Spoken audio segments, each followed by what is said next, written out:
Spain সরকার অভিবাসীদের সাধারণ ক্ষমা করায় বার্সেলোনায় উল্লাসে মেতেছেন প্রবাসী বাংলাদেশিরা।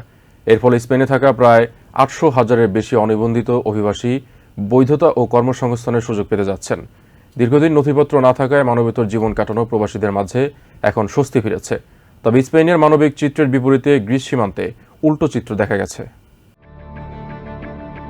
ইউরোপ জুড়ে যখন অভিবাসন আইন কঠোর হচ্ছে, তখন ব্যতিক্রমে পথে হাঁটল স্পেন। মঙ্গলবার মাদ্রিদে ক্যাবিনেট বৈঠকে সাধারণ ক্ষমা কর্মসূচি চূড়ান্ত অনুমোদন হয়। এর ফলে দেশটিতে থাকা ৮০০,০০০ অনিবন্ধিত অভিবাসী পাচ্ছেন বৈধতা ও কর্মসংস্থানের সুযোগ। প্রধানমন্ত্রী পেদ্রো সানচেজ তার প্রগতিশীল কর্মসূচির অংশ হিসেবেই এই ঐতিহাসিক সিদ্ধান্ত নিয়েছেন। মূলত স্পেনের ক্রমবর্ধমান বয়োবৃদ্ধ জনসংখ্যার বিপরীতে অর্থনৈতিক স্থিতিশীলতা নিশ্চিত করতেই এই উদ্যোগ।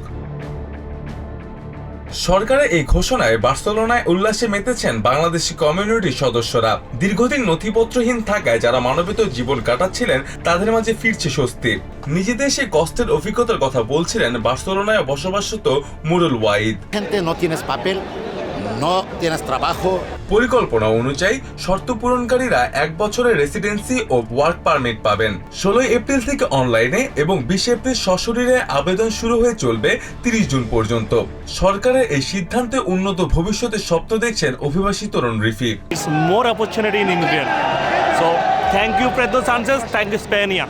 প্রধানমন্ত্রী সানচেজ এই পদক্ষেপকে ন্যায় বিচার ও সময়ের প্রয়োজন হিসেবে অভিহিত করেছেন।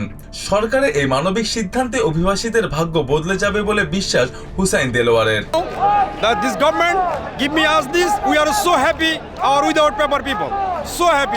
তবে এই বিপুল সংখ্যক আবেদন সামলানোর পর্যাপ্ত জনবল নেই দাবি করে ২১ এপ্রিল থেকে ধর্মঘটের ডাক দিয়েছেন অভিবাসন কর্মকর্তারা। এদিকে ইউরোপের সীমান্তে অভিবাসীদের জোরপূর্বক ফেরত পাঠানো আড়ালে উঠে এসেছে এক ভয়াবহ চিত্র।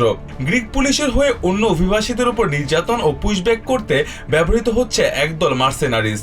রাজনৈতিক আশ্রয়ের প্রত্যাশায় অ্যাভ্রোস নদী পেরিয়ে গ্রিসে ঢোকা মাত্রই সশস্ত্র মুখোশধারীদের কবলে পড়ছেন শরণার্থীরা। ইউ সীমান্ত সংস্থার তদন্ত বলছে, এই মুখোশধারীরা মূলত পুলিশের নির্দেশে কাজ করা একটি সুসংগঠিত গোষ্ঠী। তারা নিজেরা অভিবাসী হলেও এই কাজের বিনিময়ে তাদের দেওয়া হয় গ্রিসে থাকার বৈধতা ও অর্থ। গ্রিক পুলিশের অভ্যন্তরীণ শুনানির নথিতে উঠে এসেছে আরো ভয়ঙ্কর তথ্য। সিরীয় ও পাকিস্তানের নাগরিকদের এই কাজে নিয়োগ দেওয়ার পাশাপাশি নারীদের ধর্ষণের মতো গুরুতর অভিযোগও রয়েছে। তবে ব্রাসেলসের এক সম্মেলনে গ্রিক প্রধানমন্ত্রী মিত্সোটাকিস একে সীমান্ত রক্ষার অপরিহার্য দায়িত্ব বলে সব অভিযোগ অস্বীকার করেন। Mostafa Ashikin Abir, TVN 24 news desk.